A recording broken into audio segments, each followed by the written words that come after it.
लिए काफ़ी इंपॉर्टेंट है, ठीक है। तो ये इन्वायरमेंट यानी पर्यावरण के टॉप क्वेश्चन है जो आपके एग्जाम में पूछे जाते हैं। यहाँ पहला क्वेश्चन कि एक स्थान पर बंदरों की सब प्रजातियाँ पाई जाती हैं, वो कौन सा स्थान है, ठीक है। तो देखिए बच्चों, यहाँ पे करेक्ट आंसर होगा ऑप्शन डी, मेडागास्कर। देखिए मेडागास्कर अफ्रीका के तटीय तट के पास हिंद महासागर में एक द्वीप देश है और यहाँ बंदरों की 100 से अधिक प्रजातियाँ पाई जाती हैं, ठीक है। तो मेडागास्कर राइट ऑप्शन होगा। देखिए इन्वायरमेंट के यहाँ से 5 से 6 क्वेश्चन एग्जाम में पूछे ही जाते हैं, ठीक है। चलिए अगला क्वेश्चन है, पौधों के लिए सबसे अच्छी मिट्टी कौन सी है। तो बच्चों यहाँ पर करेक्ट आंसर है ऑप्शन बी यानी चिकनी मिट्टी।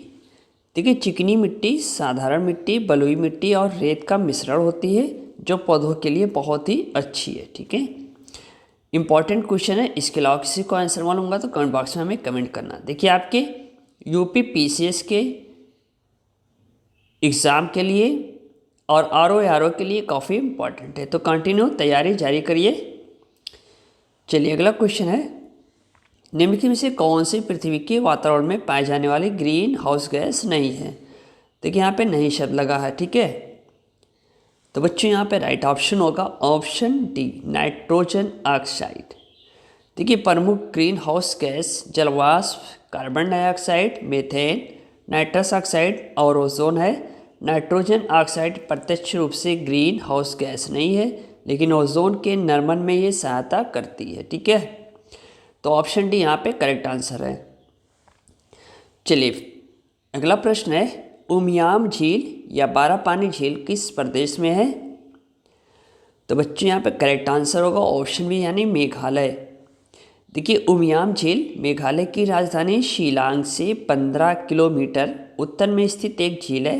ये उमियाम नदी के जल को रोककर बनाई गई कृत्रिम झील है। इसके एक छोर पर बिजली घर है जो नगर को बिजली की आपूर्ति करता है, ठीक है। तो ऑप्शन बी यहाँ पे करेक्ट आंसर होगा। चलिए अगला प्रश्न है, स्टॉकहोम समझौते का किससे संबंध है। तो बच्चों यहाँ पे करेक्ट आंसर है अस्थायी कार्बनिक प्रदूषक से पर्यावरण को सुरक्षित रखना। ऑप्शन है यहाँ पे करेक्ट आंसर है, ठीक है। नोट करते चलिएगा, यहाँ से 40 दिन बचे हुए हैं आपके। चलिए अगला प्रश्न है, पम्पदुम शोला राष्ट्रीय उद्यान कहाँ है। तो बच्चों इसका करेक्ट आंसर है ऑप्शन बी यानी केरल में है। पम्पदुम शोला राष्ट्रीय उद्यान केरल में है। ये केरल के मरायूर शहर के पास है, ठीक है, और यह भारत के छोटे राष्ट्रीय उद्यानों में से एक है। चलिए अगला क्वेश्चन है, केवल 2 राष्ट्रीय उद्यान किस प्रदेश में है। तो बच्चों यहाँ पे करेक्ट आंसर है ऑप्शन है यानी राजस्थान, आपका सही ऑप्शन होगा।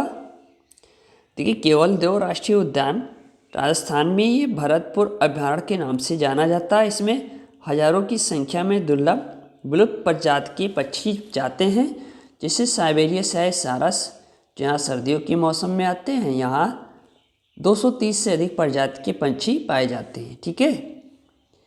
चलिए अगला प्रश्न है, पुली बैस वन्यजीव अभयारण्य किस प्रदेश में है। करेक्ट आंसर होगा बच्चों ऑप्शन है नागालैंड, ठीक है। पुली बैस वन्यजीव अभयारण्य भारत के नागालैंड प्रदेश की कोहिमा जिले में स्थित है। चलिए अगला क्वेश्चन है, चक्रशिला वन्यजीव अभयारण्य किस राज्य में है। तो करेक्ट आंसर होगा बच्चों असम में। देखिए चक्रशिला वन्यजीव अभयारण्य असम के धुरीबंध कोकराझार जिले में है, ठीक है, और ये इतने वर्ग किलोमीटर में फैला है। यहाँ सुनहरे लंगूर की प्रसिद्धि है। इसके अलावा ये अन्य जानवर भी पाए जाते हैं, ठीक है। तो सुनहरे लंगूर के लिए काफ़ी फेमस है। चलिए अगला क्वेश्चन है, मैनम वन्यजीव अभयारण्य किस प्रदेश में है। पहले बच्चों करेक्ट आंसर होगा ऑप्शन यानी सिक्किम, यहाँ पे राइट ऑप्शन होगा। देखिए मैनम वन्यजीव अभयारण्य सिक्किम के दक्षिणी सिक्किम में स्थित, ठीक है। यहाँ पे लाल पांडा, भौंकने वाला हिरण, पालतू बिल्ली, काला गरुड़, सनबर्ड पाए जाते हैं। ये इंपॉर्टेंट है आपके एग्जाम के लिए। चलिए अगला प्रश्न है,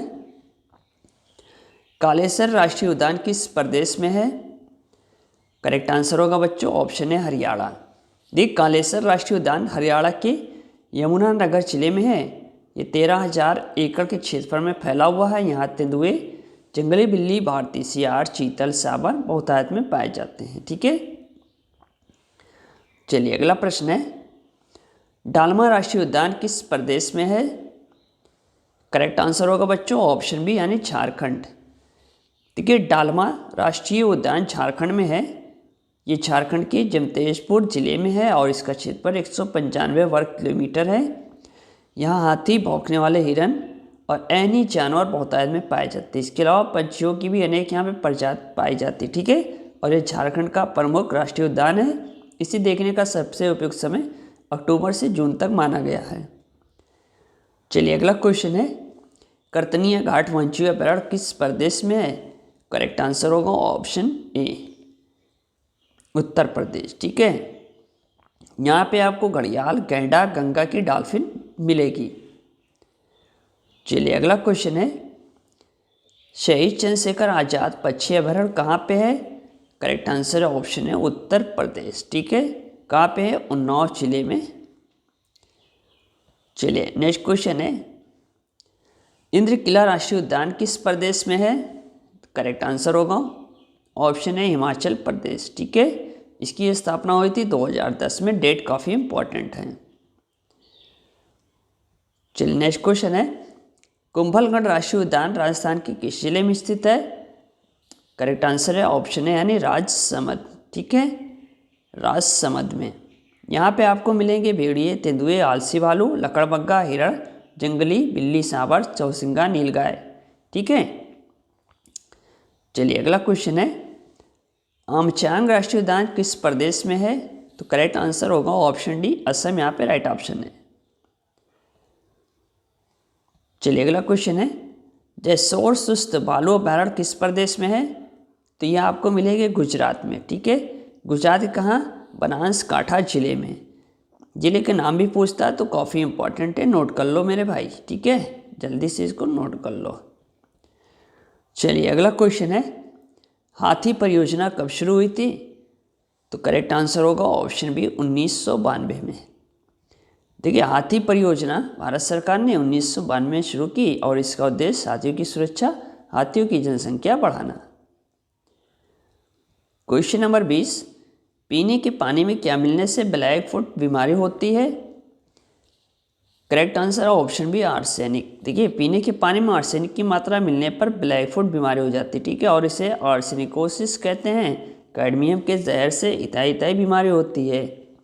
कैडमियम से क्या होगी? आपकी इटाई। ठीक है, कई बार यह क्वेश्चन आया। चलिए अगला क्वेश्चन है, मानस राष्ट्रीय उद्यान किस प्रदेश में है? कई बार क्वेश्चन पूछा है। करेक्ट आंसर है असम में। चलिए क्वेश्चन नंबर 22, भारत का पहला 100% सौर ऊर्जा युक्त स्वास्थ्य केंद्र वाला शहर कौन सा है? करेक्ट आंसर होगा ऑप्शन डी यानी सूरत। राइट ऑप्शन होगा। ठीक है, यहाँ पे बात करें तो गुजरात का सूरत नगर भारत का पहला 100% सौर ऊर्जा स्वास्थ्य केंद्र युक्त नगर बन गया है। यहाँ कुल 52 स्वास्थ्य केंद्र हैं जो सभी सौर ऊर्जा से युक्त है। यहाँ न केवल बिजली के बिल को 4% तक कम करेगा बल्कि पर्यावरण प्रदूषण में भी रोकथाम करेगा। चलिए अगला क्वेश्चन है, शाहगढ़ भूत दृश्य किस जानवर की दोबारा प्राप्त करने के लिए बनाया गया है? करेक्ट आंसर होगा ऑप्शन बी यानी चीता। ठीक है, चीता राइट ऑप्शन होगा। यहाँ पे ऑप्शन बी सही हो रहा है। मोतियों की माँ किसे कहा जाता है? ठीक है, करेक्ट आंसर है ऑप्शन यानी सीप को। सभी को मालूम है। चलिए अगला क्वेश्चन है, अनुराधा सावने किस क्षेत्र में कार्य के लिए जानी जाती हैं? तो करेक्ट आंसर ऑप्शन है पशु अधिकार। चलिए अगला क्वेश्चन है, एशियाई शेर भारत के किस राज्य में पाए जाते हैं? करेक्ट आंसर होगा ऑप्शन यानी गुजरात में। ठीक है, चलिए अगला क्वेश्चन है, कूनो वन्यजीव अभयारण्य किस प्रदेश में है? तो बच्चों करेक्ट आंसर होगा ऑप्शन डी यानी मध्य प्रदेश में। ठीक है, वेरी इंपॉर्टेंट है, ध्यान देना। चलिए अगला क्वेश्चन है, जलवायु परिवर्तन एक्शन प्लान पर कार्य करने वाला भारत का पहला प्रदेश कौन सा है? करेक्ट आंसर होगा ऑप्शन यानी नई दिल्ली। चलिए अगला क्वेश्चन है, निम्नलिखित देशों में से कौन सा UNFCCC के लिए गैर अनुबंध पार्टी नहीं है? Correct answer option B. चलिए अगला क्वेश्चन है, निम्नलिखित में से भारत सरकार की कौन सी योजना क्योटो प्रोटोकॉल के स्वच्छ विकास तंत्र के अंतर्गत आती है? तो यह है कि आपके ऑप्शन बी बचत लैब योजना। ठीक है, तो ये थे आपके 30 क्वेश्चन इन्वायरमेंट से। यहाँ से आपके 5 से 6 क्वेश्चन तो आराम से आ जाएंगे। ठीक है, क्योंकि UPPCS की तैयारी भी करिए और RO की तैयारी चली रही है। चलिए मिलते हैं हम नेक्स्ट वीडियो के साथ। Thank you, best of luck.